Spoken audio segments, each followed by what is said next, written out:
Hi Vivaan, this is the next video, August 1st. The second video, I did the exercises, the long tone and the 5-finger exercises in the previous video. This one is all for the Easiest Piano Course Part 2 book. The first one is the Little Bo Peep, which you seem to not be able to play very smoothly. Again, you have to sit correctly.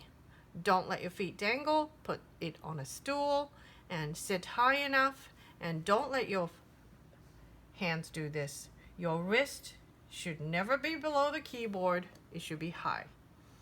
And if anything, it depends on how tall you are and how long your arms are and so forth. But when you're playing the piano, your face will be like a good 1.5 feet away from the piano. If your face is like, within a feet of the keyboard, then most likely you're sitting way too low. I don't think I've seen many students who are so short that their face will be like a foot away from the piano, especially when you sit up straight. Even like a 5-year-old will be a good, well over a foot away. I mean, the eyes will be well over a foot away from the piano. In my case, it's more closer to like 2 feet. So, all right. So, Little Bo Peep, I gave you a new metronome marking, anywhere between 100 to 108. A little bit faster should help you play with a better feel for the 3/4 time. I'm going to probably play at 108. Let me see. Yeah, so here's 108. So let's, I'll start at the top. 1, 2, 3, 1, 2, 3.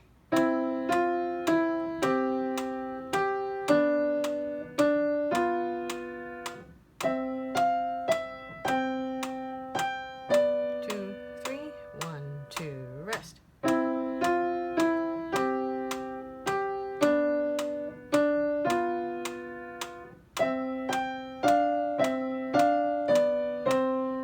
3, 1, 2, rest. One thing I noticed, it may be a typo in this book.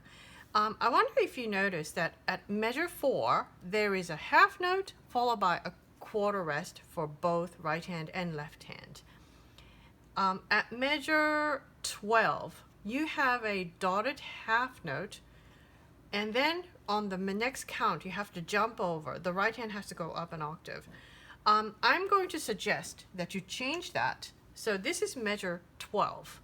Change that dotted half note for both hands into just a regular half note. Cross out, just put a cross on your dot, and put a quarter rest at the end of it. So you will be, I'm going to play from measure 9. This is when the right hand goes back to the original position. 1, 2, 1, 2, 1, 2, rest. 2, 3, 1, 2, rest. I'm actually pretty certain that that is a typo. You see at measure 4, there's a quarter rest at the end. At the end of measure 8, quarter rest. At the end of 16, there is a quarter rest.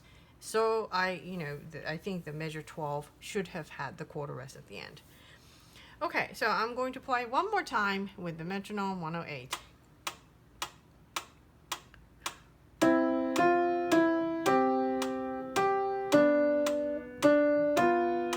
Rest. 2, 3, 1, 2, rest.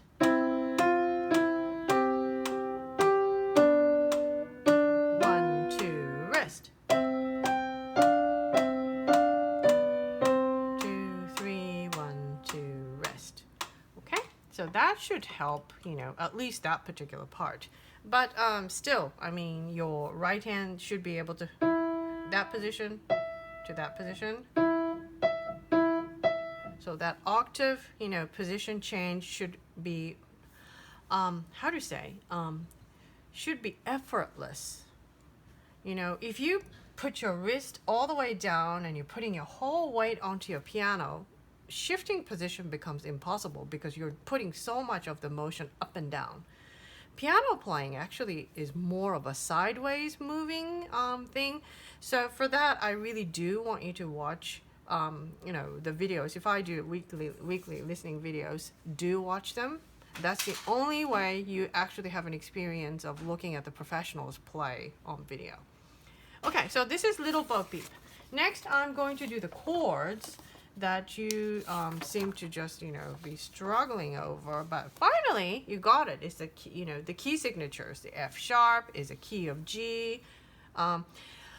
Usually, in classical music writing, when you do a capital G, it implies G major. If it's a G minor, which is the only other option in the key of G, you're going to put a small m afterwards. So you do an uppercase G followed by a lowercase m. That means G minor. So you just say key of G or key of G minor. And minor, if you don't put a minor next to it, it always means the key in the major key. So I will, the metronome setting is 100. So I will lower it to 100. And I'm going to play the whole set, key of C, key of G, key of F, with the repeats from the top. 1, 2, 3. 2, 3. 2, 3.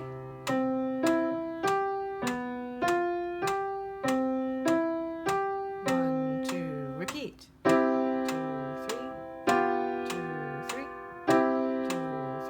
1, 2, 3.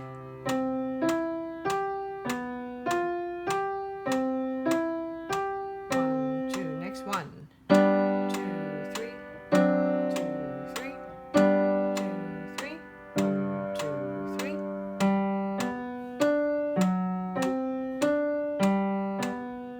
1, 2. Repeat. 2, 3. 2, 3.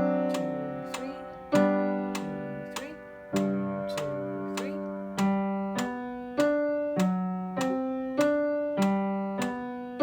Now F major. 2, 3. 2, 3. 2, 3. 1, 2, 3.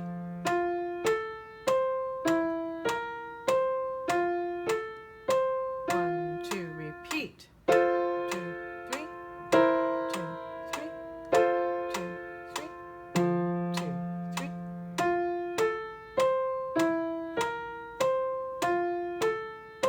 1, 2. Rest. And that's how you play without a mistake. And that's how you want to be able to play. So continue practicing until you could do exactly that. Okay, now the next one is in your homework sheet, I've written review. Read these pages one more time so that you are not forgetting anything that you've learned in this book so far. You are at page 31, 32, somewhere. Your newest piece is at page 31. Anything before that that they featured, like theory material, you have to know. Before you move on to the next book, if you didn't remember what they were, you're going to have major problems because the music books only get harder. So make sure you understand. Okay, preparatory exercises and evening song at page 31 is your next one. And actually it says, in this piece, when stems point downward, play with the left hand. When stems point upward, play with the right hand.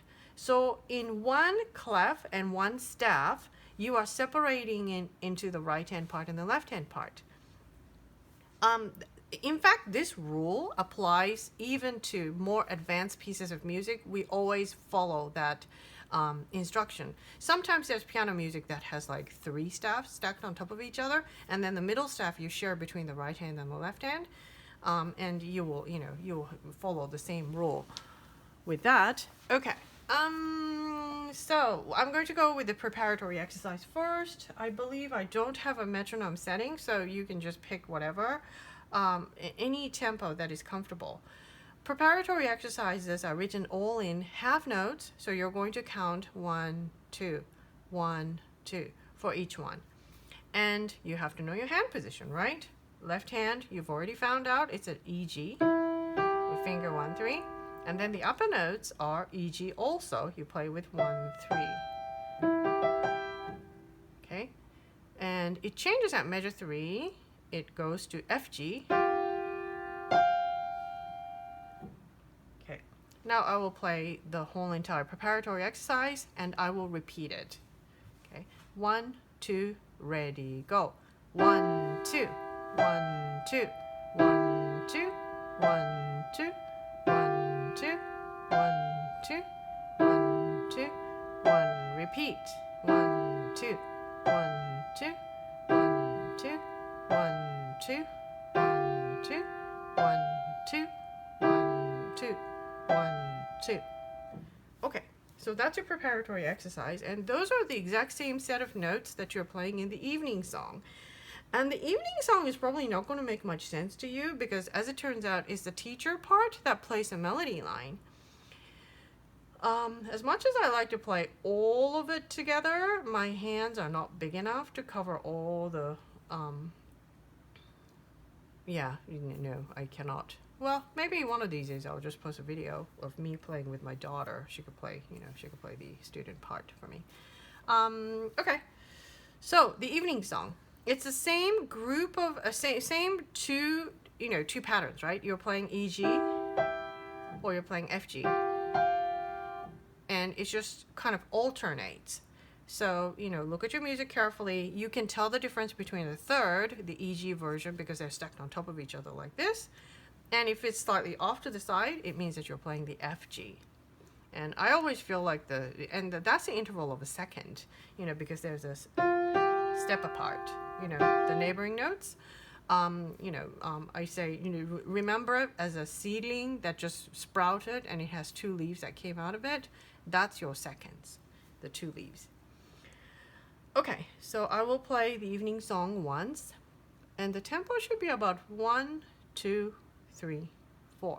You don't want to play so fast. It doesn't sound relaxing like an evening, something you would hear in the evening. 1, 2, ready, go.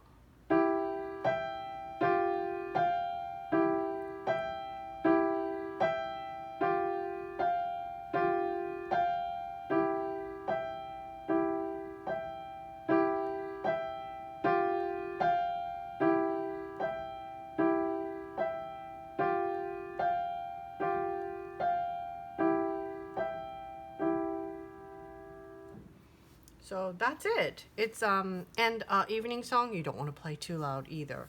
And definitely no staccato. It does not say staccato. It doesn't say slur either, but it sounds better if you play it slurred or legato between the right hand. So you go from left hand and right hand continues and then left hand continues. You want this to sound seamless. I guess that's it. And so you are going to look at the Music Box Dancer sheet music and you will have to figure out all on your own, but it's not hard. It's all quarter notes and it gives you the hand position and the correct fingering numbers are on it, so it should be fine. So good luck with it. Bye.